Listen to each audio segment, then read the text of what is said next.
Hello and welcome to Mahalo Mondays. I'm Leah D'Amelio.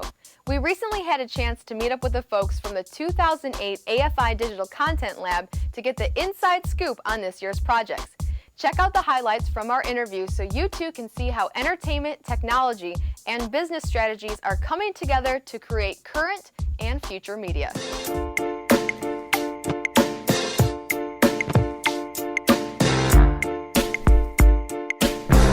I'm here at the AFI Digital Content Lab, and I'm talking to the director of the lab, Suzanne Stefanik. Suzanne, thank you so much for talking with us. My pleasure. The presentations have been really great so far. Tell me a little bit about what your feeling is about the projects that are coming out of the lab this year. I think the biggest difference between this year and year 10, the first year that we started, was that in the beginning the groups would come together and try to come up with ideas that were very blue sky. It was sort of someday, when there are the tools, when there are the distribution mechanisms, we might be able to do this or that thing. The thing that's very, very different now is that those tools are here, those distribution mechanisms are here, and so it's figuring out how to stay on the cutting edge, how to continue to be innovative while still creating things that have actual potential for deployment in the near term. Now, you were saying earlier that anybody can submit projects to the lab. You don't necessarily have to already be in the entertainment business, but if you have an idea, you can come in. What is that process like? Contact us first, because we can help people think through their idea. We can tell them whether there's any possibility so you don't waste a lot of cycles.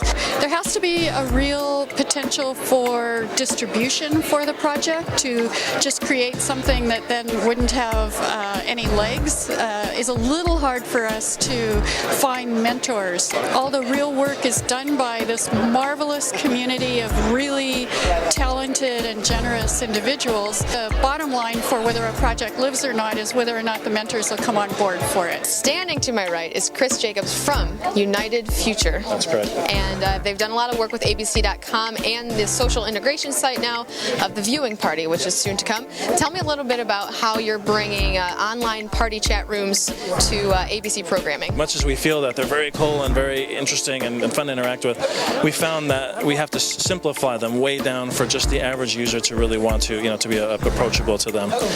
As far as developing them for ABC, we really would like for these viewing parties to be integrated into the on-air to give people more incentive. They want to see their chats on air. What do you think the benefit is? One of the benefits is the advertisers. Advertisers don't want people to just fast forward through their spots all the time. Now I'm talking with Brendan Harkin, who is the director of X Media Labs, and we're here at the AFI Digital Content Lab Festival to learn a little bit about what's happening online. It's not just happening in America, it's an international thing, and that's exactly what you guys are doing over in Australia. Tell me more about it. Well, we actually started in Australia, but as you said, the online is already international. So where we put a lot of our energies into what we call the emergent media markets, Middle East, India, China, North and South Asia. And what we've done in partnership with the AFI is to get some of the most innovative work being happening there and bring it to the AFI Content Lab so that new connections can be made and new perspectives can be gained from each other. Why do you think it's so important that internationally people are bringing content to the web? They're the youth markets, they're the growth markets, and frankly, that's where cash still is. So I think even American developers, even though America is still the #1 domestic economy in the world, American developers need to understand and also need to engage with these other markets. I'm talking with Tony Sorensen, the CEO of Planet Illogica and of the popular brand Von Dutch. You may have heard of it before. Tony, what made you go from clothing design to creating this online space for artists? I'm basically from Denmark, so I was very interested in the American custom culture. Now, that opened up doors because we started doing events out of Von Dutch. That opened up doors to an amazing group of artists. And one day I just said to my marketing director, Kenny, why don't we just bring a bunch of artists into the house and have these events and see what happens? And next thing you know, we sold the idea to AFI to help us develop a platform that can facilitate and oversee and communicate with all these artists. If you have an idea or would like to be a sponsor or mentor of the lab, visit them at AFI.com. That's it for Mahalo Mondays. If you have a question you'd like answered on our show, send it our way any way you can. Mahalo, we're here to help.